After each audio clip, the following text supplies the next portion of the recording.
56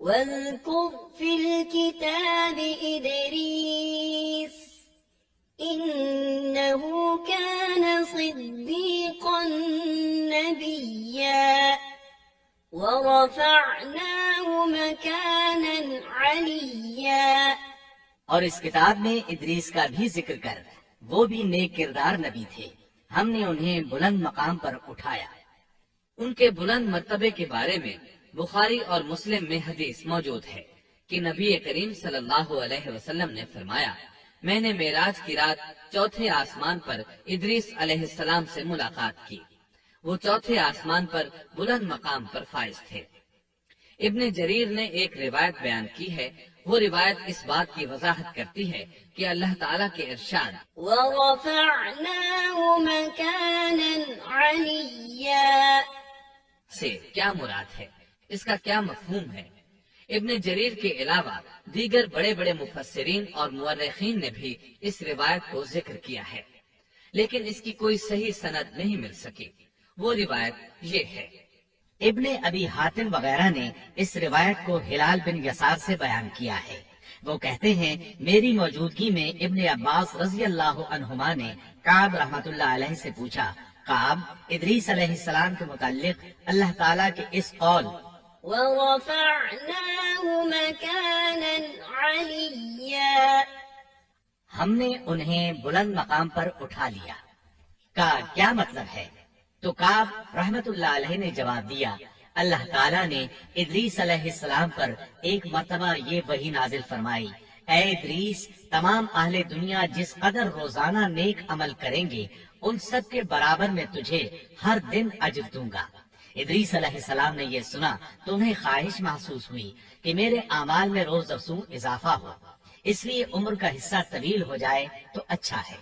انہوں نے وحی الہی اور اپنے اس خیال کو ایک رفیق فرشتے پر ظاہر کر کے کہا، اس معاملے میں موت کے فرشتے سے گفتگو کرو تاکہ میں نیک اعمال کا زیادہ سے زیادہ وقت حاصل کر سکوں۔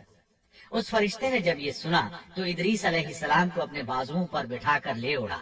جب یہ چوتھے آسمان سے گزر رہے تھے تو موت کا فرشتہ زمین پر آنے کے لیے اتر رہا تھا، وہیں دونوں کی ملاقات ہو گئی۔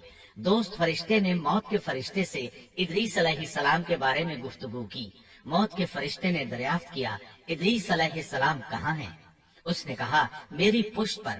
موت کا فرشتہ کہنے لگا، مجھے اللہ کی طرف سے یہ حکم ملا ہے کہ چوتھے آسمان پر ادریس علیہ السلام کی روح قبض کرو، اس لیے میں سخت حیرت میں تھا کہ یہ کیسے ممکن ہے، ادریس علیہ السلام تو زمین پر ہیں۔ چنانچہ موت کا فرشتہ ادریس علیہ السلام کے پاس آیا، ان سے اجازت طلب کی اور ان کی روح قبض کر لی۔ انبیاء کو یہ امتیاز حاصل ہے کہ فرشتہ ان کی اجازت کے بغیر ان کی روح قبض نہیں کر سکتا، اور رسول اللہ صلی اللہ علیہ وسلم کو تو یہ اختیار دیا گیا کہ آپ دنیا میں مزید رہنا پسند کریں تو رہ سکتے ہیں، یا پھر رفیق اعلیٰ کی رفاقت کو پسند کر لیں۔ آپ نے رفیق اعلیٰ کی رفاقت کو پسند فرمایا۔ اس طرح ادریس علیہ السلام کی روح چوتھے آسمان پر قبض کی گئی۔ انہیں بھی عیسیٰ علیہ السلام کی طرح آسمان پر اٹھایا گیا، فرق یہ ہے کہ عیسیٰ علیہ السلام کی روح قبض نہیں کی گئی۔ یہ واقعہ نقل کر کے کعب رحمت اللہ علیہ فرماتے ہیں کہ اللہ تعالیٰ کے ارشاد ورفعناه مكانا عليا کی تفسیر یہی ہے، لیکن درست بات یہ ہے کہ یہ اسرائیلی روایت ہے۔ ادریس علیہ السلام کی وفات ہو گئی تو لوگ فساد میں اور بڑھ گئے، ان میں شر پھیل گیا، تاہم وہ توحید پر قائم رہے۔ بت پرستی کا ان میں کوئی شعور نہیں تھا۔ لوگ آدم علیہ السلام کی وفات کے 1000 سال بعد تک توحید پر قائم رہے۔ ان میں فسق و فجور ضرور تھا لیکن شرک نہیں تھا۔ اللہ تعالیٰ کے اس ارشاد كان الناس أمة واحدة دراصل لوگ ایک ہی امت تھے کا یہی مطلب ہے۔